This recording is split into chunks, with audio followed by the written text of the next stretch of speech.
The U.S.-led war on terrorism has left in its wake a far more unstable world than existed on that momentous day in 2001. Rather than diminishing, the threat from al-Qaeda and its affiliates has grown, engulfing new regions of Africa, Asia, and Europe, and creating fear among peoples and governments from Australia to Zanzibar. The U.S. invasions of 2 Muslim countries, billions of dollars, armies of security guards, and new technology have so far failed to contain either the original organization or the threat that now comes from its copycats, unemployed young Muslim men in urban slums in British or French cities who have been mobilized through the Internet. The al-Qaeda leader, Osama bin Laden, now a global inspirational figure, is still at large, despite the largest manhunt in history. In the region that had spawned al-Qaeda, and which the United States had promised to transform after 9/11, the crisis is even more dangerous. Afghanistan is once again staring down the abyss of state collapse, despite billions of dollars in aid, 45,000 Western troops, and the deaths of thousands of people. The Taliban have made a dramatic comeback, enlisting the help of al-Qaeda and Islamic extremists in Pakistan, and getting a boost from the explosion in heroin production that has helped fund their movement.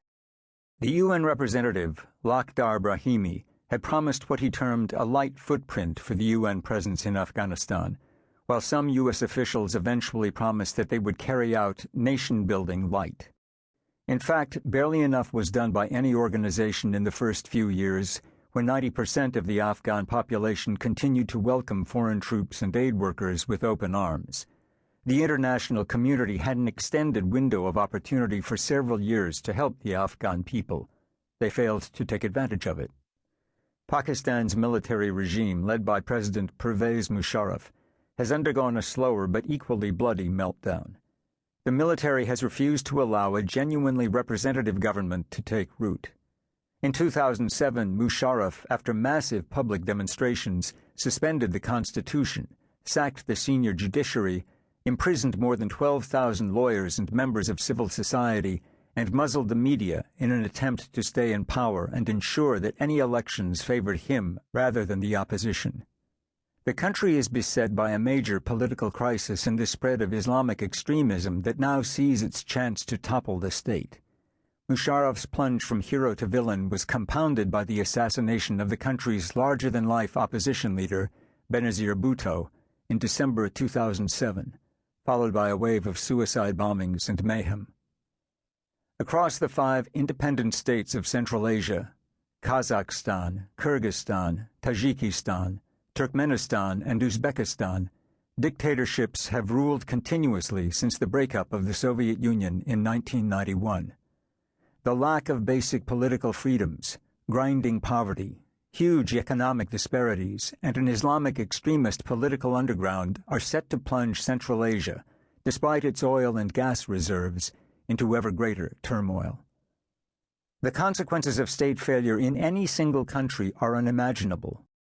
At stake in Afghanistan is not just the future of President Hamid Karzai and the Afghan people yearning for stability, development, and education, but also the entire global alliance that is trying to keep Afghanistan together. At stake are the futures of the United Nations, the North Atlantic Treaty Organization, NATO, the European Union, and of course America's own power and prestige. It is difficult to imagine how NATO could survive as the West's leading military alliance if the Taliban are not defeated in Afghanistan, or if bin Laden remains at large indefinitely. Yet the international community's lukewarm commitment to Afghanistan after 9/11 has been matched only by its incompetence, incoherence, and conflicting strategies, all led by the United States.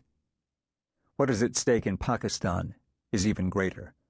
A nuclear-armed military and an intelligence service that have sponsored Islamic extremism as an intrinsic part of their foreign policy for nearly 4 decades have found it extremely difficult to give up their self-destructive and double-dealing policies after 9/11, even under the watchful eye of the CIA.